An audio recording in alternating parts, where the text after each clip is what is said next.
Matematik tingkatan 2 bab 10 kecerunan garis lurus 10.1.3 kecerunan garis lurus. Standard pembelajaran bagi subtopik ini ialah membuat generalisasi tentang kecerunan garis lurus. Tengok gambar raja di bawah. Semakin garis lurus AB menghampiri keadaan menjangjang, semakin besar nilai kecerunan dan sebaliknya. Maka tengok M ialah kecerunan. Satu ialah 2, satu ialah 4. Maka kecerunan 4 dia mempunyai nilai kecerunan yang lebih besar. Maka semakin besar nilai mutlak kecerunan, semakin curam garis lurus. Tengok hubungan kecerunan dan garis lurus yang terdapat dekat gambar raja di bawah ini. Tengok gambar raja ini. Koordinat Y bagi mana-mana titik dalam satu garis lurus yang selari dengan paksi X adalah sama. Oleh itu, kecerunan ialah sifar. Contohnya, X1, Y1, X2, Y2 saya bagikan 3 tolak 3, lepas tu 5 tolak 2. Maka akan dapat sifar per 3. Maka kecerunan dia ialah sifar sebab dia adalah garis lurus, maka dia adalah sifar lah, kecerunan dia kosong, sifar. Seterusnya, kecerunan ini tidak teraktif. Koordinat X bagi mana-mana titik dalam satu garis lurus yang selari dengan paksi Y adalah sama. Oleh itu, kecerunan yang tidak teraktif. Contohnya 6 tolak 3, 3 tolak 3. Sebab dia X1, Y1, X2, Y2 akan dapat 3 per 0. Maka dia tidak dapat dibagi. Dia adalah kecerunan tidak teraktif. Tidak aktif lah. Tengok contoh 8 dalam buku teks muka surat 196. Kena pasti garis lurus yang mempunyai nilai kecerunan sama ada positif, negatif, sifar atau tidak teraktif dalam raja di bawah. Berikan justifikasi. Tengok gambar raja di bawah ini. Tengok setiap garisan di bawah. Mari kita bincangkan satu persatu. Dia ada hubungan dengan gambar raja yang inilah. Sekarang tengokkan garisan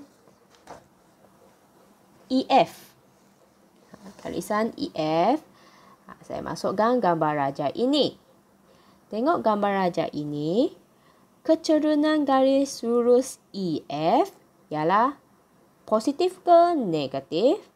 Jawapan dia ialah negatif. Kerana condong ke kiri. Ini adalah jawapan dia lah. Setiap garis tu dia ada berkaitan dengan negatif, positif, sifar atau tidak teraktif. Murid-murid kena pastikan jawapannya. Tengok soalan seterusnya. Carikan garisan GH. Kecerunan garis lurus GH ialah negatif kerana condong ke kiri.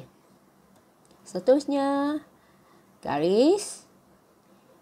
kecerunan garis lurus IJ ialah positif. Tengok gambar raja tu, positif kerana condong ke kanan. Seterusnya, tengok soalan satu lagi, garisan KL. Kecerunan garis lurus KL ialah negatif. Sebab dia condong ke kiri. Seterusnya, garisan NN. MM ialah positif kerana condong ke kanan. Seterusnya, garisan AB. Tengok garisan AB. Keturunan garis lurus AB ialah sifar sebab dia garis lurus. Kerana garisnya mengufuk lah, garis lurus lah.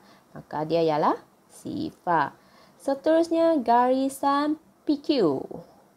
Garisan PQ ialah tidak teratif kerana garisannya mencangcang. Tengok contoh 9, buku teks muka surat 197. Kena pasti garis lurus dalam raja di sebelah yang mempunyai nilai keturunan terbesar dan terkecil serta nyatakan alasannya. Keturunan penyelesaian bagi soalan ini, keturunan terbesar. Garisan yang dibagi, mana satu keturunan dia terbesar?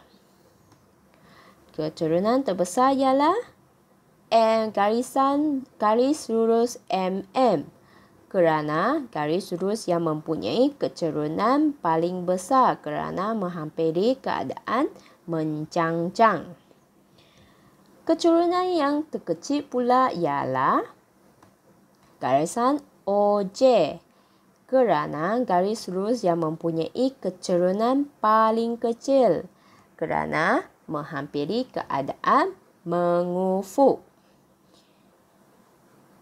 Jom cuba 10.1 buku teks muka surat 201. Soalan 6. Kena pasti garis lurus mempunyai keturunan terbesar dalam setiap raja di bawah. Tengok soalan A. Penyelesaian dia ialah carikan garis lurus yang mana satu mempunyai keturunan terbesar. Maka jawapan bagi soalan ini ialah AB. Garisan AB dia mempunyai keturunan yang paling besar kerana menghampiri keadaan mencangcang. Murid-murid boleh cuba selesaikan soalan B. Nyatakan mana satu garis lurus yang mempunyai keturunan terbesar. Seterusnya, masuk jom cuba 10.1 buku teks muka surat 201. Soalan 7. Berdasarkan raja berikut, nyatakan keturunan sama ada positif atau negatif. Hanya nyatakan adakah garisan yang dibagi itu positif atau negatif. Murid-murid boleh cuba rujuk gambar raja yang saya bagi tip dekat atas hubungan keturunan dan garis lurus. Sama-sama selesaikan soalan bagi garis LM. Tengok garisan LM. Dia adalah positif atau negatif. Rujuk tip yang dekat atas. Maka jawapan dia ialah negatif. Murid-murid cuba selesaikan soalan B, soalan C dan soalan D. Rujuk gambar raja yang di atas ini. Sekian, terima kasih.